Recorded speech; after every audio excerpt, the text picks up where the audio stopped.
네, 안녕하세요. 지금은 장중이고요. 오늘 시장은 그렇게 나쁜 편은 아닌 것 같습니다. 네, 그 나스닥이 크게 올라서 그 반영을 오늘 하고 있고, 다른 저기 돈들도 좀 확신 있게 들어오는 모습을 약간 보게 되는 것 같아요. 다름이 아니라 어제 라이브 방송을 마치는 도중에 어떤 분께서 그 슈퍼 채팅을 하면서 종목 상담을 뒤늦게 물어보셨더라고요. 방송 다 껐는데. 그래서 이제 확인하려니까 제가 얼핏 기억하니까 대형 미디어였던 것 같아요. 근데 또 이제 유튜브에 이런 기능이 있더라고요. 이전에 이제 후원해 주셨던 분들이 남긴 자료가 있더라고요. 그래서 대형 미디어, 근데 이건 예전에 봤던 거고, 근데 제가 또 이렇게 보다 보니까 놓친 게 있더라고요. 한글과 컴퓨터 23,000원. 그래서 대형 미디어랑 한글과 컴퓨터 종목에 대한 분석을 좀 해보도록 할게요.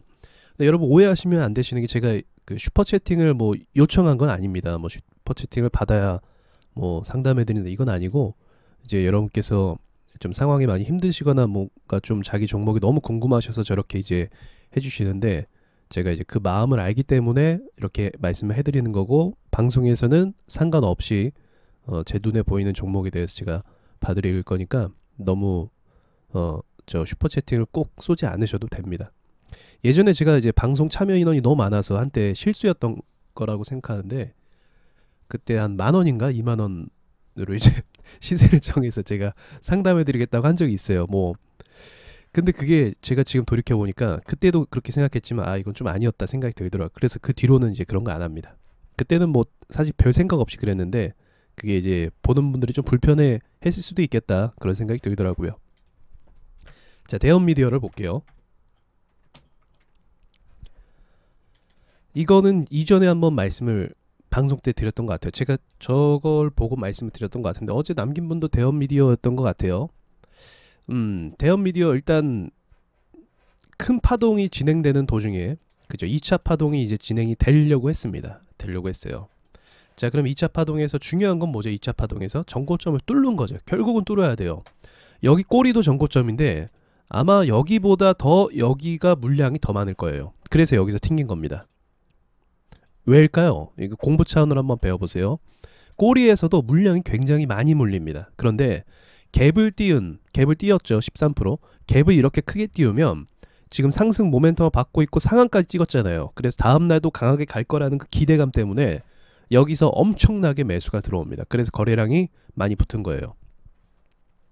그럼 당연히 여기서 손해보고 있는 사람들이 굉장히 많겠죠. 그래서 이게 이렇게 올라왔을 때 빨리 낚아채듯이 꼬리가 달릴 수밖에 없던 거죠. 여기까지 볼 수도 없는 거고. 그래서 이러한 특징 때문에 한번 소화를 했다라는 건데, 제일 좋은 그림은 소화를 시킨 다음에 그래도 물고 가는 거죠. 이러면 거의 간다고 보시면 됩니다. 자, 그런데 이렇게 가야 되는 순간 찰나에 하한가가 나와버렸어요. 하한가가 나오면 어떤 상황이죠? 상승할 때 너무 많이 올라서 하한가가 나올 수 있어요. 이렇게 롱바디 음봉이. 근데 지금은 크게 상승한 것도 아닌데 하한가가 나왔다는 건 흐름을 완전히 깨버리는 겁니다. 이 흐름에 대해서 이제 박살을 내버리는 거죠. 그래서 찬물을 끼얹기 때문에 투자자들의 심리 자체가 굉장히 꺾일 수밖에 없어요. 신규로 매수를 들어오기도 굉장히 부담스러워져. 그래서 이제 핫다 물량, 이제 하한가 다 들어왔으니까 거래가 또 붙을 거 아닙니까? 또 이제 하한가에서 이제 과대 낙폭 잡으려고요. 이제 이 물량이 들어올 수는 있지만, 이제 요 과정을 좀 소화하기 위해서는 시간이 좀 걸릴 수밖에 없어요. 간다고 하면은요. 간다는 전제 하에요. 그래서 일반적으로는 이제 뭐 헤드앤숄더까지는 뭐 아니겠지만 이제 비슷한 개념이죠. 여기까지 때렸다는 건 이제 어깨 부분이 되는 거고, 그리고 상투 끝자락의 신호가 일반적으로 전고점 부근까지 가면은 이거는 이제 그 적색 경보가 뜹니다. 그러니까 기대할 수도 있지만 여기가 끝일 가능성도 굉장히 높은 거죠. 전고점 부근이요. 대시세가 나오고 그 다음에 전고점 부근이 굉장히 위험한 구간이 될 수가 있어요. 큰 시세가 나왔다라는 전제하에요. 그래서 이런 부분이 좀 부합이 돼요. 대형 미디어가. 그래서 좀 리스크가 있는 자리인 건 분명히 맞습니다. 그래서 제일 좋은 그림은 일단 이것도 마찬가지일 거예요. 이 하한가에서 너무 빠르게 속도가 밀고 내려왔기 때문에 저항이 여기쯤에서 아마 많이 당황을 했을 겁니다. 사람들이 이 부분에서.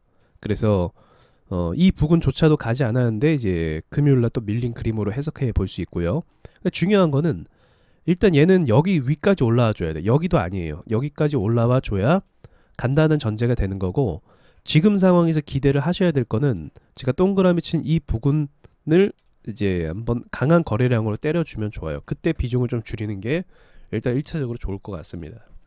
그때 비중을 줄이는 게 좋을 것 같고, 위에 올라가는 부분에 대해서는 이제 충분히 올라갈 수도 있고, 힘이 이전에 있었으니까요. 이러한 힘이 있었기 때문에 올라갈 수도 있지만, 반대로 제가 그것도 말씀드렸던 것 같은데, 이 정도 올라가면 거래대금이 사실 더 많이 터져야 되거든요. 근데 그런 부분이 아니기 때문에 그건 무슨 말이냐면, 차트가 순간적으로 굉장히 빨리 올라갔다는 거예요. 굉장히 빨리 올라가면 투자자들이 순간적으로 판단할 수 있는 시간이나 근거가 없어집니다. 그러니까 패닉 셀이 있듯이 패닉 바잉이 생겨 버릴 수가 있어요. 이런 경우에는요. 그래서 물량이 상대적으로 약할 수 있다는 거죠. 물량층이 지지를 잘 못 받고. 그래서 그런 부분 고려했을 때 비중을 크게 실을 수 있을 만한 종목은 제가 봤을 때 아닌 것 같아요. 그러니까 그런 부분도 비중 관리까지도 좀 주의하시는 게 좋을 것 같습니다. 일단 지금 흐름은 지켜볼 수밖에 없어요. 제가 말한 이 가격을 때리는지, 손절은 어쩔 수 없이 지금 하한가가 나왔기 때문에, 보이시는 이 지지선 있잖아요. 여기를 깨면은 이 하한가의 영향으로 차트가 이제 추세 하락으로 강하게 박힐 겁니다. 반대로 생각하시면 돼요. 상한가 박히면 강한 상승 추세 가죠. 하한가 박히면 하락 추세로 가는 게 제일 안 좋아요. 그 하한가가 이제 속임수일 가능성도 있지만, 사실은 하한가 나온 것 자체가 그렇게 좋은 건 아닙니다. 자, 그 다음에 한글과 컴퓨터 볼게요. 아까 어디서 물렸다고 하셨죠? 23,000원. 이게 딱 그 저항 자리에서 물리셨네요. 23,000원이면. 그리고 기회도 한 번 딱 있었네요. 아니면 이때 들어가셨거나, 이제 여기서 들어가셨거나, 아니면 이전에 들어가셨구나, 그건데, 만약 여기서 들어갔다고 하신다면 사실 판단 자체가 안 좋으셨던 거죠. 왜냐하면 딱 저항인데, 저항에서 산다라는 것은 다음부터 이제 매매하실 때 주의하셔야 될 점이 될 거예요. 저항에서 산다는 것은 굉장한 모험을 가지고 가는 겁니다. 근데 저항에서 살 때가 있어요. 섹터가 전반적으로 다 오르는 거예요. 전체적으로 다 오르고, 그리고 돈들이 들어오는 게 막 보이는 거예요, 눈에. 그리고 재료나 막 호재도 있는 거예요. 테슬라가 오르듯이. 그런 경우에는 살 수 있어요. 근데 그런 경우가 아닌, 이제 단독적으로 그냥 잠깐 오르는 경우에 사신다고 하면 거래량도 굉장히 적죠. 그럼 아마 반짝으로 아마 호가만 살짝 올려서 앞에 물량 가져오려고 의도적으로 한번 딱 건 걸 거예요. VI도 걸렸을 것 같아요. 자, 이런 모양인데, 어쨌든 큰 그림으로 좀 볼게요. 한글과 컴퓨터도 그렇게 변동성이 나쁜 주식은 아니거든요. 움직임이, 이런 움직임은 뭐냐면, 이런 움직임, 그 시장에서 그렇게 주목을 받지 못하고 있는 거예요. 회사에 어떤 호재가 있는 것도 아니고, 뭐 프로그램을 신규로 또 만들어내는 것도 아니고. 자, 그런데 이제 회사가 방향을 좀 틀은 것 같아요. 뭐냐면, 이제는 뭔가 어떤 재료를 물고 오면서, 이거 그거 아닙니까? 아무튼 뭔가 재료를 물고 오면서 회사가 주목을 받으려고 노력을 하는 것 같아요. 제가 봤을 때는. 그렇기 때문에 지금 위치가 나름 저평가된 위치거든요. 최근의 움직임에서 이제 바닥권인 거죠. 그리고 이전에서는 이제 여기서 좀 그 박스를 많이 다졌습니다. 그래서 제가 봤을 땐 17,500원 정도 여기에 박스를 많이 다져놨어요. 그쵸? 여기가 이제 중심 가격이라고 볼 수 있는 거고, 지금 중심 가격 안에 왔기 때문에 이제 이 상황에서 이제 반등이 나오기를 좀 바라셔야겠죠. 오늘 같은 개파락은 충분히 좀 잘 안 나오긴 하지만 충분히 나올 수 있는 상황이 뭐였냐면, 여기 저항이 그만큼 강하다는 거예요. 그래서 이 저항 때문에 지금 연속선상에서 영향을 받은 겁니다. 근데 반등 자리이기 때문에 좀 상승 기대를 할 수 있지 않을까 생각은 합니다. 오늘 여기까지 좀 말씀을 드릴 수 있을 것 같고요. 그 어제 말씀드렸던 것도 중에 하나가 이제 매매할 때 엇박자를 조심하라고 말씀드렸잖아요. 엇박자. 그러니까 막 오를 때 그때 매수를 하면 매우 불리한 위치라고 볼 수가 있습니다. 그래서 오히려 엇박자 피하려면 내려갈 때 좀 조정을 받을 때 괜찮은 종목이 조정을 받는다. 그때 사시는 게 1차적으로 좋은 판단이 돼요. 내릴 때. 그런데 이제 대부분은 저기 오를 때 좀 상승이 더 크게 갈 것 같아서 그런 느낌으로 매수하는 경우가 많이 있잖아요. 근데 그런 거를 좀 배제를 하셔야 됩니다. 아무리 오르는 종목이라 해도 내리는 걸 좀 기다리실 필요가 있는 거죠. 그렇게 되면 엇박자는 안 돼요. 근데 전제가 있어요. 올라간다라는 전제. 상승에 항상 매수하실 때는요.